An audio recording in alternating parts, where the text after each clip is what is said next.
It happens in the dead of night. Your house is entirely still. The ambient hum of the modern world has faded into a deep, heavy silence. And then your cat stops.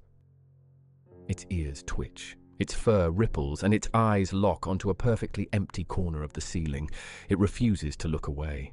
It's just an insect, a draft, a tiny moth we can't see, or a trick of the shadows. That's just standard biological instinct. We comfort ourselves with that answer. It is clean, logical. But you are not the only one seeing this. Tonight, across every continent, home security cameras are capturing something homeowners can't explain. Dark, shifting anomalies at the edge of the frame. And in case after case, the moment a cat enters the shot and begins to patrol, the anomaly vanishes.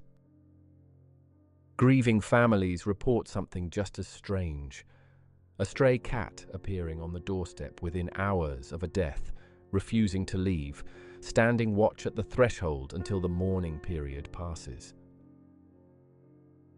We've been conditioned to see all of this as coincidence, random quirks of animal empathy.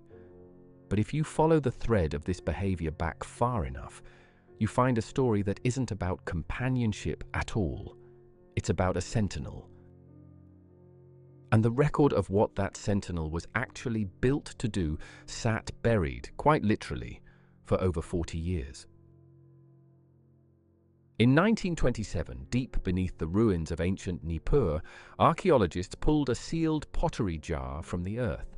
Inside lay a single small clay tablet, catalogue number CBS 114227. When it arrived at the University of Pennsylvania Museum, it was logged into a heavy leather ledger and quietly sidelined. It wasn't until 1971 that a junior philologist named Dr. Miriam Sterling finally broke the silence of the clay. What she translated was disruptive enough that her work was rejected by every journal she submitted it to, and the tablet itself was moved into locked, restricted access storage in 1981. Why would a museum hide a 4,000-year-old voice from antiquity? Because the scribe, Inim Inanna, son of Ningal, didn't write a poem. He wrote a warning. The tablet doesn't begin with the animal we call the cat. It begins with a structural vulnerability in our world. Inim Inanna describes the earliest human settlements as fragile islands of light surrounded by absolute darkness. But the danger he describes wasn't outside, in the wilderness. It was already inside the home. He writes of specific physical locations where the boundary between our world and something deeper runs dangerously thin, like a microscopic tear in the wallpaper of our universe. Every ancient culture has some version of thin places. That's not evidence of anything, except that humans are afraid of the dark. Maybe. But Inim Inanna doesn't stop at a metaphor. He gives the crisis a name and a solution. Through these fractures, he writes, slipped something formless, bodiless, drawn to the loose, unanchored edges of a sleeping human mind. Children woke, pointing at empty corners, weeping until dawn, their thoughts crowded with something that wasn't theirs. Hold on. Bodiless entities feeding on human thoughts. That's science fiction, not archaeology. This is exactly how frightened ancient people explained sleep paralysis and night terrors. It's a rational, comforting reading. But the same concept, thin places, invisible predators slipping through thresholds, appears independently across cultures separated by oceans and thousands of years. Celtic lore, Vedic cosmology, indigenous North American oral histories, different languages, different gods, the same tear in the world. To answer it, the tablet claims humans weren't given weapons or rituals. They were given a creature engineered to perceive what they couldn't. They called it the Ninkalim Sentry. The holder of the door, The tablet doesn't present its duties as myth. It reads like a technical inventory. Active, physical defense protocols folded into an ordinary daily routine. It begins with the vulnerability of sleep. When a person loses consciousness, the scribe writes, their inner light detaches slightly, floating loose. The cat anchors it, sitting near the chest or feet, weighing the sleeper back into their body. That same logic extends to the architecture of the home. Every doorway, every window is a minor fracture. The cat sits at these thresholds for hours, motionless, holding the gate. Bring a new object into the house and the cat sniffs it, rubs its face against it. Biology calls that scent marking. The tablet calls it something else. An active perimeter, a boundary line the unbound cannot cross.